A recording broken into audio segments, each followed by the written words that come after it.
By the time the lake froze last winter, I had learned to stop rehearsing the 5 words.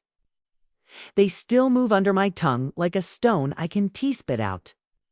I know that once I start this story, they will find their way to you, whether I want them to or not. But I am an old woman, and I have run out of places to hide what I did and what I chose. My name is Ruth. I am a grandmother. The day those 5 words left my mouth, I ended my relationship with my daughter. Before you judge me, let me tell you how we got there. I was born in a mill town where the river smelled like wet cotton and bleach. The brick walls of the factory rose like red cliffs above our street. When I was little, my mother told me that if I pressed my ear to the kitchen floor in the mornings, Kay could hear the clatter of machines beginning their day under our feet. I tried it once. All I heard was the slow thud of my own heart and my mother's voice telling me to get up and wash before the whistle blew. We lived in a narrow house with soft slanting floors and windows that stuck in the summer. The porch sagged and the steps groaned. The front door leaned just enough that sunlight always peeped in at the bottom. My mother Luann hung laundry in the alley where our shirts and sheets snapped like flags. She had forearms like branches, strong and veined, from years of wringing and scrubbing. She never wore lipstick. Lipstick costs a quarter, she would say, and a quarter buys 2 loaves of bread. My father worked downriver, sorting scrap. His name was Daniel, and he believed in second chances. Had a way of lifting broken things and turning them in his hands, as if he could conjure the wholeness back into them. You give it a clean, he would say. You sand off what's sharp. You oiled the joints, and some things come back. Not everything, honey, but some things. He brought home an old radio once, polished walnut and cloth, and made it sing. He brought home a bent bicycle, okay? And he straightened the wheel while I watched, the silver rim spinning true when he flicked it with his thumb. One October, a piece of steel kicked loose on the yard and pinned him. I was 9. Came home in a black coat one day early, her face a calm plate, though her hands shook when she took off her scarf.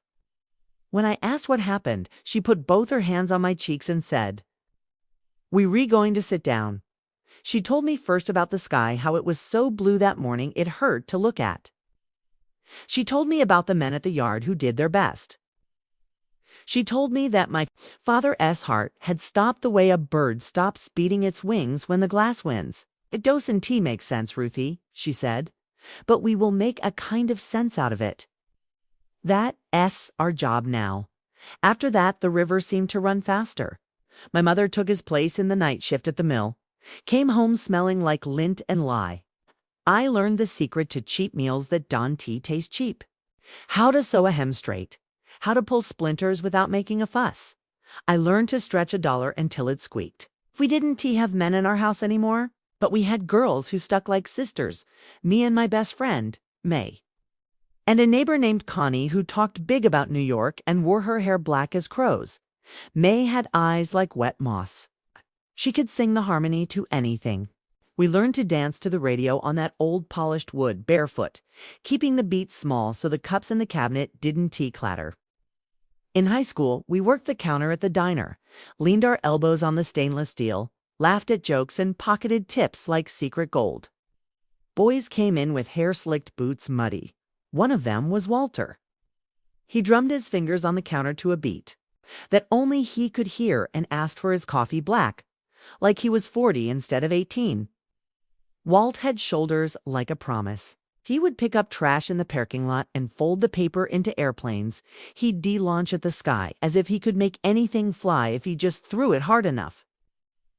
He kissed me the first time between the walk-in freezer and the back door. "You smell like vanilla and ice," he said, and I felt my skin light up like a match. Then the draft came for him, and everything that had felt like a straight road turned into a map I couldn't read. He took me to the river the day before he left. He gave me a chain with his name on it. "I'll come back, Ruth," he said. "I'll come back and get us a better place. You won TB. Counting dimes for bread. Not with me." I believed him the way people believe in the weather. And I stood on the bank long after his truck turned the corner, holding his name to my throat until it warmed. He wrote 3 letters from basic training and 1 from overseas. The 4th letter came from someone who wasn't him. It was typed in plain black ink. It thanked us for our sacrifice in the way that letters do when they are written for thousands of strangers at once. I read it in the bathroom at the diner with the fan humming. I kept whispering no until the word went flat and stopped sounding like language. When I walked back out to the counter, May looked at my face and put both hands over my hands. She didn't ask. Her eyes got wet, but she put her chin up, like I did, and we worked the rest of the night without breaking any cups. Grief is a job you get paid for. You punch in, lie down with it, take your breaks when you can. It makes time sticky. It made me forget to salt potatoes, and it made me fold shirts too precise, like I could iron meaning into them. My mother never said, "I told you so," though she could have. She didn't say there are other fish, though I know she thought of the line. She said, "We keep moving." One foot, then the other. The next year, Connie left for the city and came back with lipstick the color of cherries and a laugh that could slice a loaf. May married a boy who looked softer when he held a guitar. I stayed in our town. I stayed because staying was a kind of vow I had made without saying it. I worked mornings at the school cafeteria and nights at the diner. When winter was hard, we kept pots of water on to steam the air into something we could breathe without our lips cracking. When summer came, we slept downstairs, because heat climbs and stubborn women learn its tricks. I met Joe in the spring of my 24th year. He came in with a busted knuckle and a smile you could fall into. He fixed cars and had a laugh that made other people laugh along, even if they missed the joke. He smelled like sweat and oil and a kind of soap that came in a white bar with no name. He tipped well. He called me Ruthie like we were already close. On Sundays, he drove me out past the mill where the grass gave up to gravel and the sky took over and turned into something that made your chest ache to look at. My mother said, "He's got quick eyes," and she said it like a warning. I said, "He works hard," and she said, "A lot of people work hard. Not all of them are kind." I said, "He brings me flowers," and she said, "Do they have roots?" I laughed and kissed her forehead and told her she had to let me go make my own mistakes. Joe asked me to marry him in the parking lot of the grocery store, standing between two pickup trucks with the sun speaking out of every chrome edge. He had no ring yet, and I had no father to ask, and he said, "We'll build something." He said, "I don't have much, but what I have, I'll put in your hands." My mouth said yes, before my head could collect itself. We married in a church that smelled like lemon polish and old wood, understained glass whose colors fell on our faces like blessings. May sang, sweet and trembling, and my mother's hands were steady when she handed me my bouquet. Joe's mother cried a little and patted at her eyes, with a napkin folded into a triangle. He slipped the ring on my finger and pressed his mouth to mine, and I tasted hope. That is the truth. The first winter was good. We were poor in that fun way where you stack milk crates for shelves and eat pancakes for dinner and call it fancy. We lay under a quilt my mother made out of the good parts of old shirts and found each other everywhere, like kids who keep finding the same hiding spot and pretending it as new. When I told him I was pregnant, he lifted me right up, spun me once, and kissed my belly. "A girl," he said. "I can feel it." He was right. We named her Eva because it sounded like a breath and a promise. She was born in a storm that iced the roads and knocked the power out. The hospital smelled like bleach in winter. When they put her on my chest, she was the color of sunrise, and the sound she made was history. Every cry that ever woke a mother, every song that ever put a baby down. Joe cried, and he kept saying, "Look what we did," like she was a miracle we deconjured by pure audacity. We took her home to our little apartment where the windows let the cold in, and we warmed the rooms with our breath and the way we paid attention to each other. Joe worked longer hours. He started bringing home bills and laying them out on the table like cards. We beat this hand, and he'd say, "Okay," and he would tap the table with his knuckles the way Walt used to drum. And I would go very still for a second before I let myself breathe and pour him more coffee. The first time Joe flung a plate at the sink, it shattered too loud for the small kitchen. Eva woke and started crying in the bedroom. He looked at his hands like they were foreign. The shard of white ceramic lay like a tooth in the drain. He said, "I, Dan T, know what's wrong with me, Ruth." He said, "I'm sorry," he said. "It one tea happen again. The next time it was, in tea, a plate." It was the door, slammed so hard the frame cracked. The time after that, 'twas me he grabbed. By the upper arm, fingers digging in like a brand. When I looked down later in the bathroom, I could count his hand in purple, each digit a little moon rising under my skin. I put makeup on it, and I told my mother I debumped into the closet. Lie at me, and then she looked away. It's like she was giving me the dignity to lie. She looked, "People, Dan T, want to hear about how a life breaks. They want it to be a crack you heard before it split. They want the warning to be big so they can say they would have done the brave thing. Sometimes the loudest word is a quiet one." I told myself he was tired. I told myself men get frustrated. I told myself he loved me. And love means you wait while the dog finds the bone, while the storm passes over, while the heat goes out of the room. One night, when Eva was 2, she threw her little bowl and the peas went everywhere like marbles. Joe shouted, and the shout broke into a kind of roar I had never heard.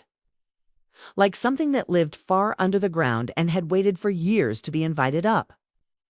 He grabbed the back of the chair like he could lift it and hurl it. I stepped between his hands and the chair. I don't know where my voice came from, but it rose like a flag. "Stop," I said. And he did.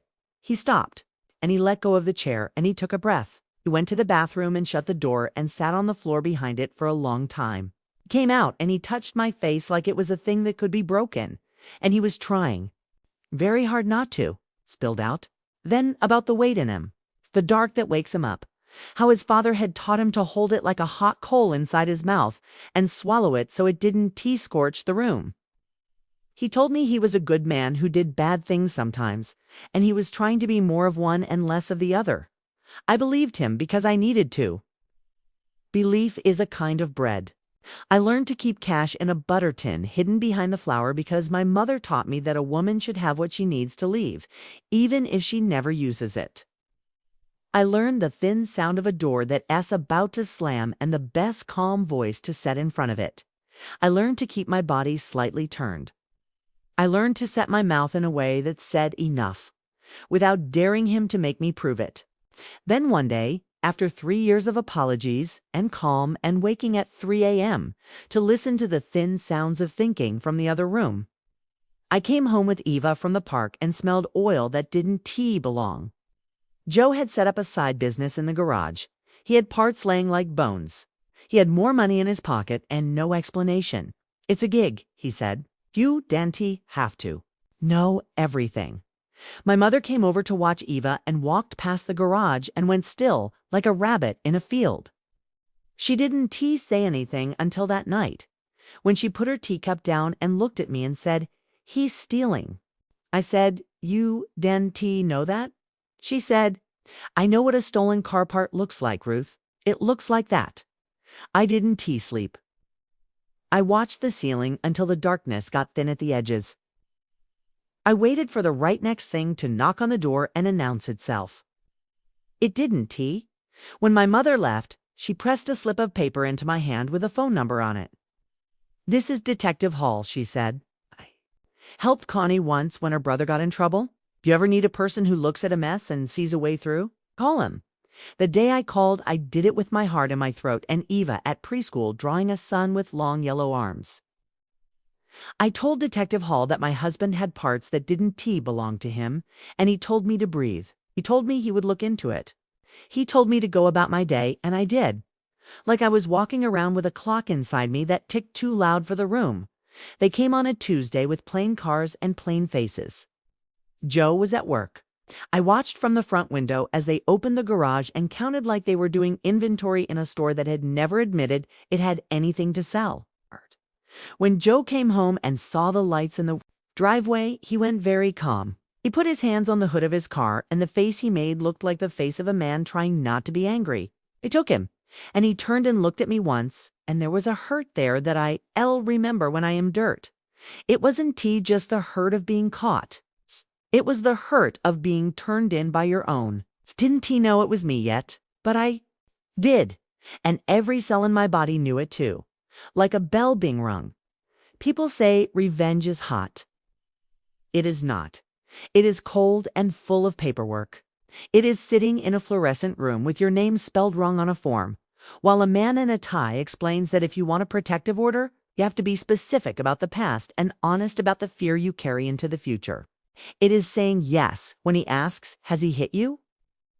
And has he threatened to take the child? And do you believe he could hurt you? It is the part where your mouth makes words that your bones shiver to speak. Joe went to county. He got out. He was put on probation. He did not touch me for a while. He looked at me like I was and he was an empty plate. He didn't tease ask me if I had made the call. Didn't he have to? We packed a bag. I took Eva and a stuffed rabbit and the butter tin and 3 pairs of underwear, and we went to my mother's house, to the slant floors and the windows that stuck. For a time, it was a kind of peace. Eva made a nest in the corner with a quilt and slept with her mouth open like a little fish. My mother made oatmeal in the mornings and put cinnamon on it so it felt like more than it was. She never said, I told you. She said, we keep moving. I testified. I did it with a steady voice and a shaking knee under the table. He sat across from me and didn't he meet my eyes. When it was over, I walked out and threw up behind the oak. Detective Hall handed me a napkin and turned his back so I could have my dignity. Eva grew. She learned to say her own name and to write it, and the letters stood like little soldiers, uncertain but brave. We moved to a small apartment with a good lock. I worked the cafeteria in the mornings, the diner at night. When I had 5 minutes to myself, I sat in the hall where the light fell the color of butter and read library books, 1 chapter at a time. Sometimes, the words lifted me like a little boat. Sometimes I read the same page 3 times and didn't remember a thing. But I turned the page. I always turned the page. When Eva was 11, she started asking the kind of questions that burn on the way out. Did you love my dad? Did he love you? Why did you call the police? Would he have hurt me? I answered each one as best I could. I told her the truth the way I knew it, which is that yes, and because I had to. And I would never let anyone hurt her, not even if it broke me in the process. She listened with her eyes on my hands, as if the truth might be hiding in my knuckles. She was brilliant in a way that felt like sunlight. She could take a thing apart and put it back. Together, thoughts, clocks, sentences. She read the way I ate when I was pregnant with her, as if hunger could be put out for good if you just kept going. Teachers pressed my hand at conferences and said words like gifted, and I nodded and then went home and counted my change at the kitchen table. I saved for a college I didn't know the name of yet, and every quarter felt like a lamp lit against the dark. Our town had a new grocery by then, with floors so shiny you could see yourself in them.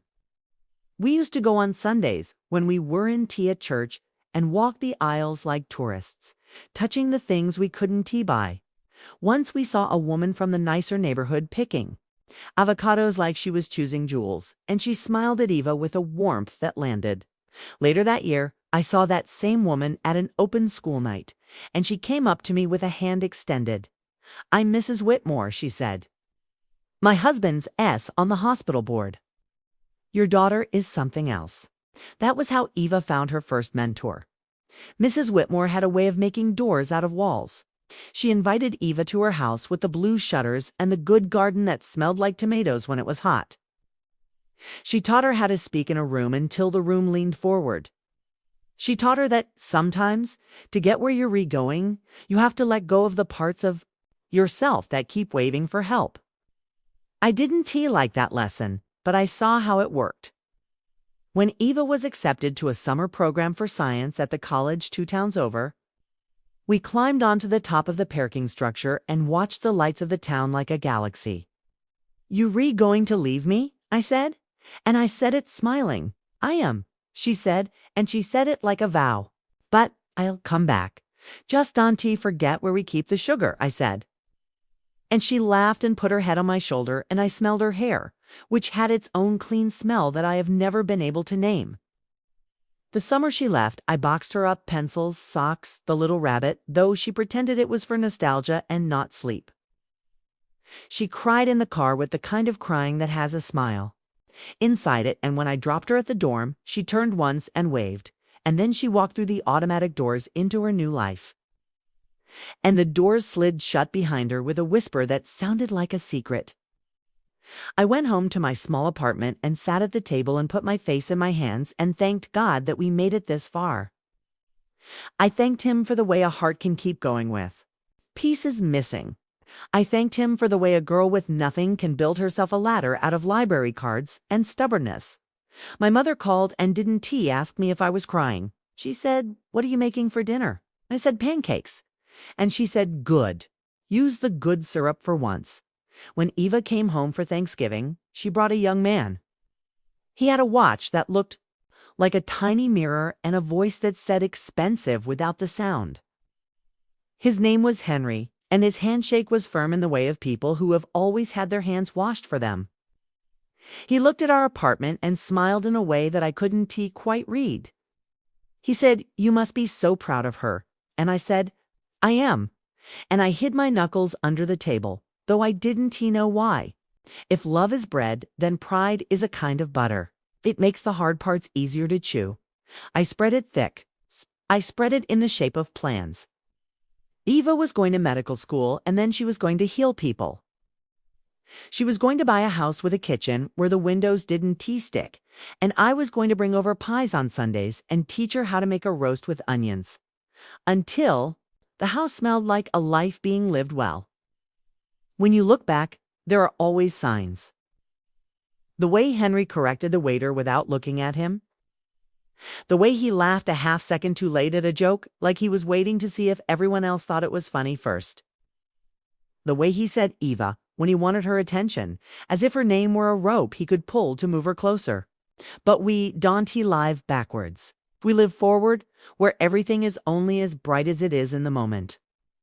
And you don't know the value of a shadow until you see what it was standing next to. At Christmas, Henry bought me a scarf that felt like clouds. He watched me open it with a face that waited for gratitude, and I gave it to him because I was grateful. And because I wanted this to go right. He bought Eva a bracelet with a clasp that clicked like a promise. He bought himself a new watch. He called me Mrs. Tyler at first, and then Ruth, but he never said it like he knew what the word had lived through. In June, Eva called to say she'd have been accepted to Columbia for med school. I sat down hard on the kitchen chair and let the joy run through me like light. "New York," I said, and I said it like a prayer. "New York," she said, and she said it like a dare. "Come with me for a week," she begged, "just to see it. We can get bagels and walk the park, and you can watch the people and make up stories about them like you always do." I said yes, 'cause a mother's job is to keep saying yes until the yeses build a bridge strong enough to hold the crossing. In New York, the buildings leaned in, and the sky was cut into pieces by steel. We ate bagels that dripped cream cheese on our fingers. We sat on a bench in the park and watched a man in a suit do Tai Chi like he was unfolding a secret inside his body. We rode the subway, and Eva pressed her hand to the pole and looked at herself in the reflection in the window. The blur of her face, little ghost. She wore the bracelet Henry gave her and touched it with her thumb while she talked. We walked past a church where the doors were open and the air inside felt cool and old. We went in and sat in the back. There were candles at the front, a low field of small flames that made a light you could look at without hurting your eyes. "Light one," I whispered. Eva shook her head and said, "I don't know if I believe in that." I said, "That's not what I asked," and she smiled and went forward and lit one anyway. Later, when she was asleep in the rented room, I watched the street through the window and counted the lights in the buildings where people were living out their small and enormous lives, and I prayed. I prayed the old way, with my hands in my lap, and the new way, with my heart open to a world that had taken so much and given me my daughter in return. When we got home, my mother was sitting on the porch with a blanket over her knees, looking out at the street like she was watching a play. "You smell like gasoline and muffins," she said, and she patted the place next to her. I sat, and the wood under me remembered every season. "She's going to be fine," my mother said before I could speak. I said, "I know," and my voice wobbled. Because knowing and liking what you know are not the same thing. A week later, the mill where my mother worked when I was a child was sold and turned into lofts, and we went to see the inside. They had kept the beams, the big iron bones of the place, and painted the bricks so it looked like it had chosen to be beautiful. We stood in a room where the machines had been, and now there was a big window and a boy on a skateboard in the distance. And my mother reached out and touched the wall with the flat of her hand. "You see," she said, "not everything broken stays broken." When Eva married Henry, I wore a blue dress that matched the sky, and my mother wore a corsage that kept sliding sideways on her jacket. The ceremony was at a winery with vines that crawled up wires to nowhere. It was beautiful in the way of expensive things. Eva glowed. She held Henry's hands and said words that she meant. I believed she meant them. After, when? People danced under strings of lights. Henry's parents told me a story about a trip to Italy and a view that made them cry. I thought about the way grief is a job, and I wondered what work joy does when you let it. At the end of the night, when the music slowed and the young ones took their shoes off, Eva found me by the doorway where the lights didn't quite reach. She put her fingers on my cheek, as soft as a whisper. "Thank you," she said. "For everything," I said. "Everything is what you do when you love someone." And she pressed her face to my shoulder for a second. And I felt the beat of her heart against my collarbone. The same beat I had felt when she was new and wet and angry at the light. People think the worst day of your life announces itself. Sometimes it arrives like a normal morning. Sometimes you're rewashing an apple in a sink and the water is running and the phone rings and the voice on the other end says your daughter is in the hospital and your grandson is fine. He is fine. And you don't hear the rest because the word hospital has opened a door you were sure you'd nailed shut. But that is far later. Before that, there were good years. There were birthdays I made into kingdoms with paper crowns. There were Sunday dinners where the roast came out with a crust that made everyone close their eyes for a second. There were mornings when the lake smoked like a dragon as the sun rose, and I stood with a mug and watched the world decide to try again. There were fights I did not witness and apologies I heard about after the fact. There were times when Eva's voice sounded like my mother S when she said my name, and it made me want to call my mother and tell her and make her laugh. There were things I didn't know how to ask and things Eva didn't know how to tell. Also, my mother died and the world held its breath at the wrong times and let it go at others. She went soft as feathers at the end, and on her last day, she told me a story about her mother that I didn't know. And then she reached up and smoothed my hair like I was the one who needed comfort. And then she went quiet in a way that felt like a room after a good party. I slept on the couch with her coat over me because it smelled like her, and I woke up to herself gone. But the smell's still there, and that was almost worse than anything. We buried her on a still day with a thin blue sky and a wind that touched but didn't move anything. After I made soup and fed people and washed bowls and let the work hold me up. The house went back to being only mine. I found a letter she wrote to me years before, tucked into her Bible, and in it she said, "When the time comes, you will know the difference between choosing yourself and choosing the right thing. They are not always the same. Choose the right thing. You were made for it. At night, sometimes." I would wake, and the house would make a sound in the bones of it that felt like a word you lose on the way to your mouth. I would think of my father under the steel, my first. Love under his ground, my husband under his temper, my mother under the leaves in the cemetery. I would think of my daughter under a sky so crowded with light it almost made your eyes water. I would touch the edge of my quilt and breathe. Here's something I haven't told you yet, and it matters. I used to leave notes in Eva's lunchbox when she was little slips of paper with big words. Once I wrote, "You can do hard things." Once I wrote, "Be kind, 'tis the only thing." Once I wrote, "If you re-scared, that means you re-about to do something brave." She saved them in a shoebox.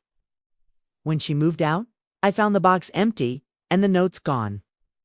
And I imagined her carrying them like talismans in her pockets, in the drawer by her bed, in her heart, a small chorus of my handwriting, speaking to her when I could not.